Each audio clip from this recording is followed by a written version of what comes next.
اب جناب فاطمہ جو میں اس سے پہلے بات کرنے لگا تھا، جناب فاطمہ خیال کرتی ہیں کہ رسول اللہ صلی اللہ علیہ وسلم کے لیے کھانا ضرور بچا ہو، تو وہ کیا کرتی ہیں، اگر ان کے بچے پہلے آ جائیں کھانا کھانے، رسالت مآب سے پہلے آ جائیں، انتظار نہ کریں، تو کھانا نکال کے رکھ لیتے ہیں، میک شور کرتی ہیں کہ رسول اللہ کو کھانا ضرور ملے، میرے بچے بھوکے رہ جائیں۔ اور سرکار کی رحمت، جب رسول اللہ صلی اللہ علیہ وسلم کھانا اپنے بہن بھائیوں یا کزنز کے ساتھ کھاتے تھے تو کھانا کبھی کم نہیں پڑتا تھا، یعنی کوانٹٹی تو وہی ہے، کوانٹٹی میں تو چینج نہیں آ رہی نا، سرکار کی برکت سے، سرکار کی رحمت سے وہ کھانا انف ہو جاتا، سب کی بھوک مٹ جاتی تھی، کوئی بھوکا نہیں رہتا تھا۔ بسم اللہ الرحمن الرحیم، اللہم صلی علی سیدنا و مولانا محمد النبی الامی وعلی آلہ وصحبہ وبارک وسلم۔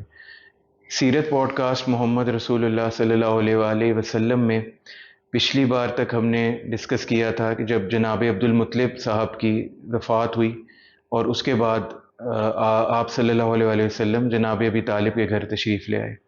سر یہاں سے ہم شروع کر رہے ہیں۔ جی، اب نبی کریم صلی اللہ علیہ وسلم اس سفر میں ہم جس جگہ پہنچے ہیں، آپ اپنے چچا جناب ابی طالب اور چچی فاطمہ بنت اسد کے ساتھ رہتے ہیں اور ان کے بچے بھی ہیں۔ اب گھر میں رسول اللہ صلی اللہ علیہ وسلم کو ایک فیملی والا انوائرمنٹ مل گیا، بہن بھائی، کزنس اور چچا چچی۔ یہ چچا اور چچی دونوں یوں بہیو کرتے رہے جیسے والدین بہیو کرتے۔ یہاں پہ آ کے نا رسول اللہ صلی اللہ علیہ وسلم کی جو یتیمی والی صورت تھی، محرومی والی صورت تھی، اس میں کافی کمی آ گئی، کیونکہ اب آپ کو وہ احساس، کیئر، محبت جو والدہ والد سے ملتی ہے وہ ملنا شروع ہو گئی، اور ایک اسٹیبلٹی بھی ہم کہہ سکتے ہیں ان دا سینس آف انسیڈنٹس۔ جی، اور ایک اور بات یہ ہوئی کہ جناب ابی طالب اس وقت تک حیات رہے جب تک رسول اللہ صلی اللہ علیہ وسلم کی عمر 50 سال نہیں ہوگی۔ سو اگلے 42 سال 42 ایئرز رسول اللہ صلی اللہ علیہ وسلم اور جناب ابی طالب کا ساتھ رہا۔ یہ رشتہ داری میں لمبے جو ساتھ گزرے ان میں سے ایک ہے۔ جناب حمزہ، جناب عباس، جناب پھپھی جناب صفیہ، جناب ابی طالب، یہ وہ لوگ ہیں جو بڑا لمبا عرصہ رسول اللہ صلی اللہ علیہ وسلم کے ساتھ رہے۔ جناب ابی طالب نے اور جناب فاطمہ نے سب سے پہلا کام تو یہ کیا، اچھا جناب ابی طالب کپڑے کی تجارت کرتے تھے۔ ہم تجارت سے یہ سمجھتے ہیں کہ یہ صرف ٹریڈنگ ہے، کہیں سے خریدا اور کہیں بیچ دیا۔ اس زمانے میں دکانیں بھی تو تھیں نا، تو دکانوں میں بھی لوگ بیچتے ہوں گے نا۔ بالکل۔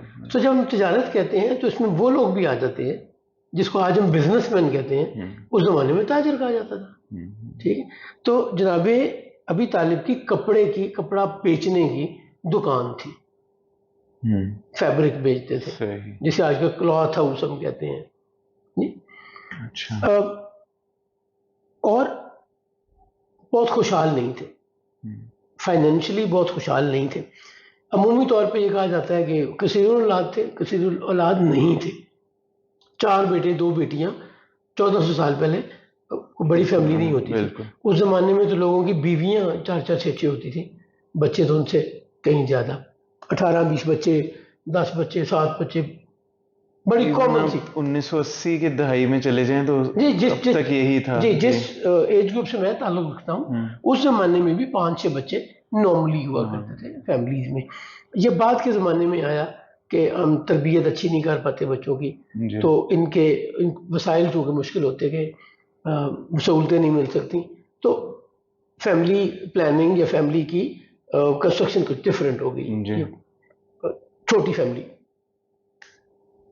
سو کثیر اولاد ہونے کی وجہ سے تنگ دست نہیں تھے، سخی بہت تھے، بہت سخی تھے۔ اور مجھے ان کا بڑا خوبصورت ڈائلاگ یاد ہے جو وہ رسول کریم صلی اللہ علیہ وسلم کو کہتے ہیں، بیٹا سخیوں کی کا احسان، سخیوں کی مہربانی واپس لوٹانی چاہیے۔ سخیوں کو احسان واپس لوٹانا چاہیے. یعنی ایک تو سخاوت یہ ہے نا کہ آپ لوگوں کی مدد کر رہے ہیں جی نہیں. دوسرا بڑا سبب وہ یہ جناب ابی طالب دے رہے ہیں کہ اگر کسی نے تم پہ احسان کیا ہے, تو اس کو لوٹاؤ. کسی نے مہربانی کی ہے, تو سخاوت ہے اس کا احسان لوٹانا. احسان جن پہ کیا جاتا تو بہت مل جائیں گے, بہت سے لوگ ہوں گے جن پہ احسان کسی نے کیا, لوٹانے والے بہت کم ملتے ہیں. بلکہ آج کے زمانے میں تو احسان یاد رکھنے والے بھی بہت کم ملتے ہیں. سو بڑے سخی تھے جناب ابی طالب. دوسرے انہوں نے کیا کیا کہ جب گھر آتے تھے نا تو آتے سب سے پہلا ڈائلاگ کیا ہوتا تھا جناب ابی طالب کا, محمد کہاں ہے. اتنی کیئر کرتے تھے, اتنی محبت کرتے تھے کہ اپنے بچوں کا نہیں پوچھتے تھے, سرکار سے سب سے پہلے سرکار کا پوچھتے تھے, اور آپ کے ساتھ بیٹھ کے کھانا کھاتے تھے. رسول اللہ صلی اللہ علیہ وسلم کا انتظار کیا کرتے تھے کہ محمد آئیں گے تو کھانا کھائیں گے. اچھا, اب جناب اب چونکہ تنگ دستی اور رسول کریم صلی اللہ علیہ وسلم کی رحمت للعالمین, بے شک یہ رحمت للعالمینی کی خوبی اعلان نبوت کے بعد نہیں آئی. سرکار کی رحمت ہمیشہ ہی, اگر آپ کے دنیا میں تشریف لانے سے پہلے تورات کے ماننے والے آپ کا وسیلہ دے کے مصیبت میں اللہ سے مدد مانگتے تھے, اگر بچپن میں جناب ابی طالب جناب عبد المطلب سرکار کے وسیلے سے دعا مانگتے تھے. پہلے میں کچھ اور بات یہاں کر لوں. پہلے ایک دفعہ نا جب آپ جناب ابی طالب کے ساتھ رہتے تھے تو مکہ میں قحط پڑ گیا جی, تو مکہ کے سردار اکٹھے ہو کے جناب ابی طالب کے پاس آئے کہ آپ ہمارے بڑے ہیں. میں نے آپ کو پچھلے نشست میں کہا تھا عرب اپنے بڑوں کی بڑی عزت کرتے تھے اور ان کی بات مانا کرتے تھے. تو آپ ہمارے بڑے بنی ہاشم کے سردار ہیں, تو آپ بھی چلیں اور بیت اللہ میں چل کر اللہ سے بارش کی دعا مانگیں. اچھا, اب یہاں پہ اللہ سے شاید کچھ لوگوں کو خیال آتا ہوں. پہلی بات تو یہ کہ عرب میں لفظ اللہ ہمیشہ سے موجود رہا.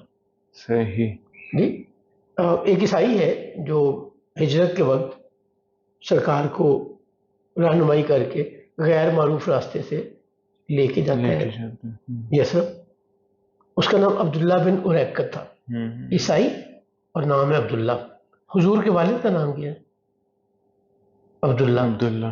جو دائیا شفا بنت عوف اور دوسری دائیا کیا تھی سیدہ آمنہ کے پاس, فاطمہ بنت عبداللہ. سو سیدہ فاطمہ سے عمر میں بڑا ہوگا نا, تو عبداللہ یا اللہ نام موجود تھا. مسئلہ تھا اللہ کے علاوہ خداؤں کو ماننا, شرک کرنا, ایک سے زیادہ خداؤں پہ بلیو کرنا. ٹھیک, تو انہوں نے کہا کہ چلے اللہ سے چل کے دعا مانگیں بارش کی. تو جہلمہ بن عرفتہ, جیم کنڈل والی ہے, لام میم ہے, بن عرفتہ عین رے فے توئے ہے, یہ ایک صحابی ہے جی. جہلمہ بن عرفتہ روایت کرتے ہیں کہ جب جناب ابی طالب اس قحط والے دور میں بارش کے لیے بیت اللہ گئے تو رسالت میں آپ صلی اللہ علیہ وسلم کو بھی ساتھ لے گئے, اور آپ اس وقت تک بچے تھے جی.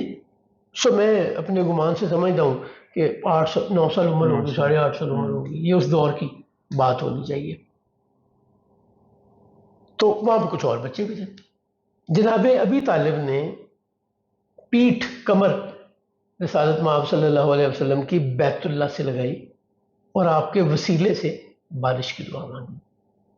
اور سرکار ختمی مرتبہ جو اس وقت کم عمر سے اشارے سے آسمان کی طرف اشارہ کرتے ہیں, اشارہ کرنے کی دیر ہے, بارش ہو جائے اور خوب بارش ہوتی ہے, جل تھل ہو جاتا ہے. یعنی ایک تو یہ نا کہ بارش ہوئی, تھوڑی سی بارش ہوئی اور آپ ترستے رہ گئے.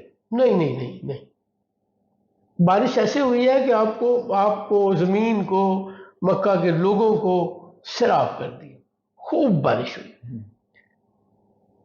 اب جناب فاطمہ, جو میں اس سے پہلے بات کرنے لگا تھا, جناب فاطمہ خیال کرتی ہیں کہ رسول اللہ صلی اللہ علیہ وسلم کے لیے کھانا ضرور بچا ہو. تو وہ کیا کرتی ہیں, اگر ان کے بچے پہلے آ جائیں کھانا کھانے رسالت مآب سے پہلے آ جائیں، جی انتظار نہ کریں، تو کھانا نکال کے رکھ لیتے ہیں، میک شور کرتی ہیں کہ رسول اللہ کو کھانا ضرور ملے، میرے بچے بھوکے رہ جائیں.